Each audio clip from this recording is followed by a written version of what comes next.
ఇంక చివరిలో నేను మాట్లాడగలిగేది అలయన్స్ది. జనసేన అలయన్స్ ఎలా స్టార్ట్ అయింది? ముఖ్యంగా మొన్న తమిళనాడు ఎలక్షన్స్ వచ్చి ఆయన ముఖ్యమంత్రిగా నన్ను చంపేస్తారు అందరం. దాని పరిస్థితులు వేరు, మన పరిస్థితులు వేరు. అంటే ఎందుకు చెప్తా అంటే దాని పరిస్థితులు వేరు, మన పరిస్థితులు వేరు. మన అలా రాలా.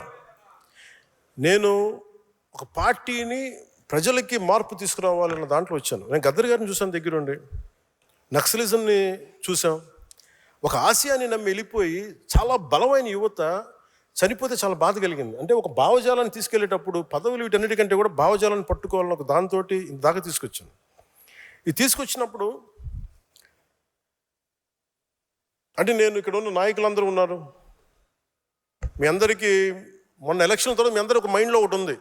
ఆ రోజే కనుక 2024లో మీరు తెలుగుదేశం వెళ్ళకుండా ఉంటే చాలా బాగుండేది అని నా చెవులు ఊదర కొట్టేస్తున్నారు. నేను దానికి కారణం చెప్తా. అంటే నేను చాలా ఆలోచించి తీసుకున్న నిర్ణయం. 2019లో వెళ్ళాం. వాటన్నిటితో పాటు నాకు ఆ రోజు చాయిస్ ఉండింది ఒంటరిగా వెళ్ళడానికి. ఎందుకంటే దానికి ముందే మనం మచిలీపట్నం చేసాం, 10 లక్షల మంది వచ్చారు జనం. ఒక కష్టపడి పని ఆయనతో నాకు ఆయన కొన్ని అంశాల్లో నేను కొన్ని విభేదించి ఉండొచ్చు. కొన్ని అంశాలతోటి నేను కూర్చోబెట్టి మాట్లాడతాను ఈ రోజుకి.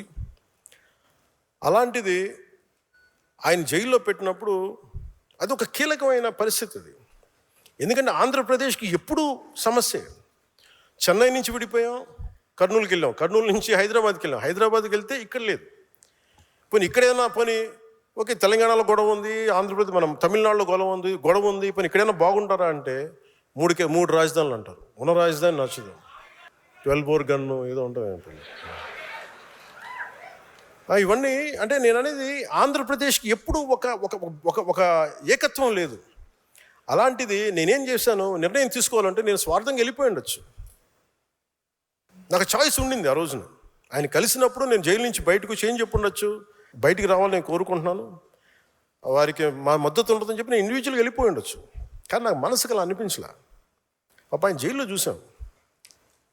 అరే ఇన్ని కష్టపడ్డాడు పాప ఈయన కూర్చోబెట్టి నాకు ఏమనిపించింది, నాకు ఓన్లీ జైల్లో ఆయన కలిసి బయటికి వచ్చే దారే ఉంది. ఇది గోల్డెన్ అవర్. ఇది ఆంధ్రప్రదేశ్ ఇంటెన్సివ్ కేర్లో ఉంది. ఆ రోజు తీసుకునే నిర్ణయమే కీలకం. అప్పటికి మేము ఈ కరోనా వల్ల దీనివల్ల బీజేపీ మేము ఖచ్చితంగా ముందుకు తీసుకెళ్ళలేకపోతున్నాం. ఒక రోడ్ మ్యాప్ లేదు. ముందు నుంచి అడుగుతా ఉన్నాం, రోడ్ మ్యాప్ లేదు. నాకేమనిపించింది, ఇంకొకసారి కనుక వైసీపీ ప్రభుత్వం వస్తే ఈసారి ఎవరిని బతికినివ్వరు, ఇంట్లో ఆడపిల్లలను లాగేస్తారు వీళ్ళు. నేను అప్పటికి చూశాను పరిస్థితులు. మాజీ ముఖ్యమంత్రి భార్యనే వీళ్ళు ఇలా తిడుతున్నప్పుడు, సతీమణి ఇలా తిడుతున్నప్పుడు, నా ఇంటి మీద ఇలా మాట్లాడుతున్నప్పుడు, పదవులు వీటన్నిటి గుర్తింపు వీటన్నిటికంటే కూడా రాష్ట్ర సుస్థిరత, 5 కోట్ల మంది ప్రజల సుస్థిరతకి నేను ఓటేశాను. ఆ నిర్ణయం తీసుకున్నప్పుడు చాలామంది తెలుగుదేశం నాయకులు దాన్ని ఆయన జైల్లో ఉన్నప్పుడు కూడా నా దగ్గరికి వచ్చారు చాలామంది. అన్న మాకు మా నాయకుడికి చెప్పన్నా, ప్రధానమంత్రి గారు చెప్పన్నా, అందరం కృషి చేసాం, తెలుగుదేశం పార్టీ నాయకులు కృషి చేసుకుని అందరూ కృషి చేసాం, బయటకు వచ్చాం, కనీవిని ఎరుగని మెజారిటీలతో ప్రభుత్వం వచ్చింది. అలయన్స్లో ఇబ్బందులు లేవంటే కొన్ని ఉన్నాయి, కాదు అది మెజారిటీ పెద్ద సమస్యలు కాదు కానీ ఉన్నాయి. నేను అర్థం చేసుకోగలను అదంతే, కానీ అది మీరు నాకు తెలియదు అని మటుకు అనుకోకండి. నాకు తెలుసు మెజారిటీ బాగానే ఉంది, కానీ అక్కడక్కడ కొంచెం సమస్యలు ఉన్నాయి. ఆ సమస్యల్ని మేము ఒక కమిటీ చూసుకుంటుంది. ఆ కమిటీ కూడా నిర్ణయించుకోలేకపోతే ఎట్టి పరిస్థితుల్లో కూడా మీ ఆత్మగౌరవాన్ని తాకట్టు పెట్టే పని అయితే నేను చేయను. ఎందుకంటే నేను మాట ఇచ్చాను, ప్రజల తాలూకు సుస్థిరత నిలబెడతానని. కానీ మీరు ఇబ్బంది పడి, మీ ఆత్మగౌరవానికి మీరు ఇబ్బంది పడి, గౌరవం లేని చోట మీరు ఇబ్బంది పడకుండా చూసే బాధ్యత నాది. ఎందుకంటే ఎందుకు నేను చెప్పగలను అనుకున్నప్పుడు, నేను మద్దతు ఇచ్చినప్పుడు చాలా త్రికరణ శుద్ధిగా ఇచ్చేస్తాను. I expect the same. ఎందుకంటే నేను నమ్మినప్పుడు నేను అంత గుండె కవాటాలు తెరిచేస్తాను, నేను నిలబడతాను. మీరు కూడా అలాగే ఉంటారు. కానీ మీరు ఇబ్బంది పడుతున్నప్పుడు ఆ బాధ నాకు తెలియదు అనుకోకండి, తెలుసు. కానీ నేనేంటంటే దాన్ని ఎంత సరిదిద్దుతాం, నిలబడుతుంది. అందుకని ఇవన్నీ నాకు తెలియదు, మమ్మల్ని ఇబ్బంది పెడుతున్నారు, ఇవన్నీ ఉన్నప్పుడు కొన్ని చోట్ల కొంతమంది నాయకులు it will be corrected, it will be addressed. మీకు ఈ మాట ఇస్తున్నాను. నేను బోలాశంకర్ని ఇచ్చేస్తే మీరు ఊరుకుంటారా? అలాగే ఇంకోటి మనం చేయాల్సింది అంటే ఇవన్నీ మీకు ఎందుకు చెప్తున్నానంటే, మీకు రోడ్ హెడ్ ఏముంది, మున్సిపల్ ఎన్నికలు వస్తున్నాయి, లోకల్ బాడీస్ వస్తున్నాయి.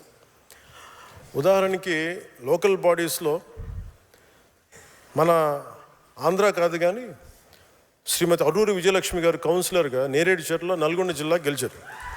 అంటే మీరు చూడండి, ఒక కేసే కావచ్చు, సర్పంచ్లు కూడా గెలిచారు. నేను కేవలం మన సింబల్ పెట్టుకుని గెలిచారు ఆవిడ.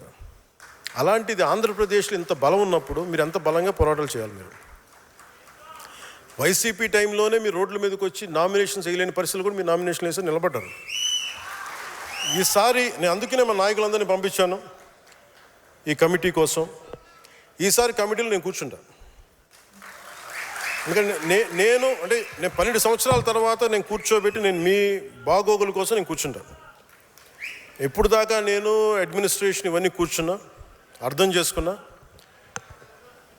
చాలా కీలకమైన సమయం నేను పార్టీకే కేటాయిస్తాను, మిమ్మల్ని కలుస్తాను, మిమ్మల్ని దృష్టిలో పెట్టుకుంటాను. సో అలాగే మీ అందరికీ కూడా నాకు ఒకటే విన్నపం ఏంటంటే, ఈ నెల రోజుల్లో పూర్తి చేయడానికి ప్రయత్నం చేస్తాను. 1 month 4 weeksలో సెప్టెంబర్లో ఎన్నికలుంటే ఈ లోపల చేయడానికి ప్రయత్నం చేస్తాం. అలాగే ఇంకొకటి, భవిష్యత్తు మనం ఆంధ్రప్రదేశ్కి కాకుండా భారతదేశానికి సంబంధించి ఈ అరాకొర జ్ఞానంతో ఉన్న వైసీపీ వాళ్ళ మాటలు మీరు వినకండి. వాళ్ళకి ఏంటంటే, ఇరాన్లోనూ అమెరికా యుద్ధం చేస్తున్న మనకేంటండి అంటారు. అంటే వాళ్ళకి అవగాహన లేదు. అంటే వాళ్ళకి అన్నీ అలా ఉచితంగా వచ్చేస్తాయి అనుకుంటారు. పెట్రోల్ ధరలు పెరగక ఏమవుతాయి? పెట్రోల్ దొరకదు, గ్యాస్ దొరకదు. ఎక్కడి నుంచి మనం సంపాదిస్తున్నావా? లేదంటే వీళ్ళ ఇళ్ళ నుంచి వస్తున్నాయి గ్యాస్ బావులు. సో ఇవన్నీ ఏం అర్థం కాకుండా కూర్చోబెట్టి మోదీ గారిని తిట్టడం, మోడీ గారిని మీద మాట్లాడటం ఒక ఇది అయిపోయింది. అందుకని మీరు అర్థం చేసుకోవాల్సింది, ఇంటర్నేషనల్ పరిస్థితులు కూడా, పశ్చిమాసియాలో ఉన్న యుద్ధ పరిస్థితులు, తద్వారా మనకు వచ్చిన పెట్రోలియం ఉత్పత్తుల కొరత, వీటి మీద మీకు అవగాహన రావాలి. అభివృద్ధికి కావచ్చు, దేనికైనా కావచ్చు, క్రూడ్ ఆయిల్ చాలా కీలకం. ఒక ఫ్యాక్టరీ పనిచేయాలన్నా, వాహనం కదలాలన్నా, ఇంట్లో స్టవ్ వెలగాలన్నా ఇంధనం చాలా అవసరం.